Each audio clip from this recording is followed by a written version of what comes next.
बहुत प्रसन्नता है हम सबको 9वें दिन की पदयात्रा के प्रारंभ में ही खूब महापुरुषों का आगमन हुआ है। हम सभी पदयात्रियों को आशीर्वाद देने के लिए बस आज का दिन शेष है। कल हम सब बांके बिहारी जी के चरणों में होंगे। जैसे इन 8 दिनों में आपने बहुत धैर्यता का पालन किया भैया, अंत भला सो सब भला। अब अंत समय में थोड़ा इज्जत रख लियो मोरी। आज पूज्य गीता मनीषी जी महाराज जी का भी आगमन हुआ। दास उनके भी श्री चरणों में साष्टांग दंडवत प्रणाम करता है। परमार्थ निकेतन वाले पूज्य मुनि जी महाराज जी का भी आगमन हुआ। गौलोक धाम वाले पूज्य महाराज जी का आगमन हुआ, उनके भी श्री चरणों में दास दंडवत प्रणाम करता है। हमारे अति प्रिय जिनके कारण पदयात्रा में हम बहुत सुरक्षित हैं, ऐसे हनुमानगढ़ी वाले महंत जी पूज्य श्री राजूदास जी महाराज जी, उनकी भी कृपा है। और पूज्य बद्रीनाथ वाले महाराज जी, हमारे ज्येष्ठ भ्राता श्री पूज्य श्री मधुरकांत शास्त्री जी, R.K. पांडे जी और पूज्य श्री हरिमोहन जी महाराज जी, आप सभी के श्री चरणों में साष्टांग दंडवत प्रणाम करते हैं। सभी ब्रजवासियों का आगमन हुआ। पूज्य भाभी माँ का भी आगमन हुआ, पूज्य जया किशोरी जी का भी आगमन हुआ और सभी संत जनों और आप सबके हृदय में जो राम जी विराजमान है, हम उनको दंडवत प्रणाम कर रहे हैं। श्री सीताराम। अरे जरा जोर से तो बोलो। साधु जी, साधु जी।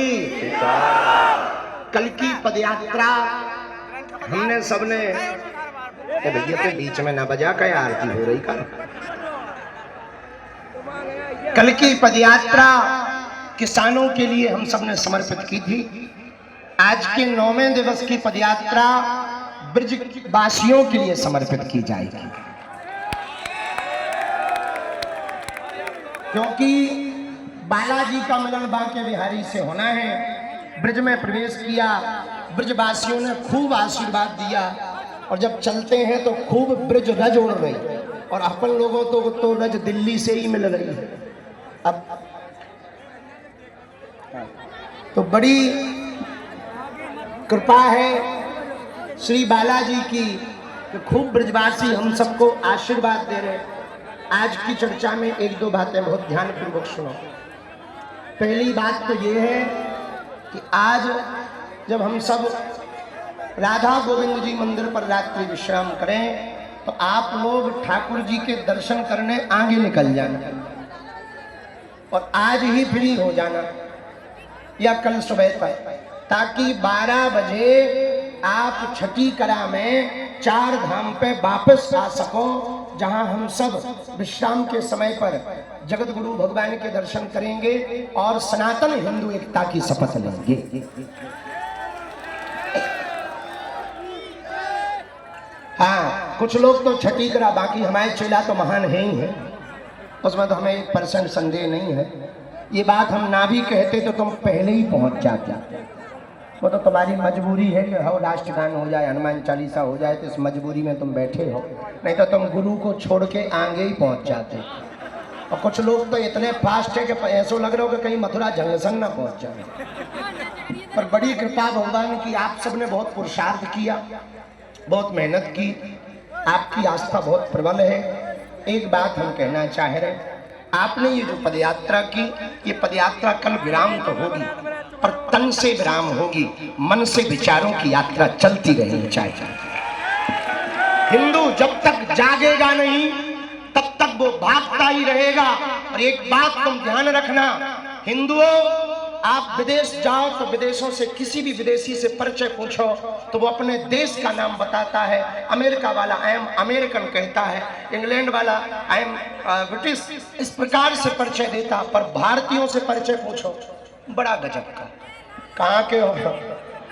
गुजरात के, बिहार के, दिल्ली के, मध्य प्रदेश के। फिर पूछो अच्छा दूसरा परिचय क्या देंगे?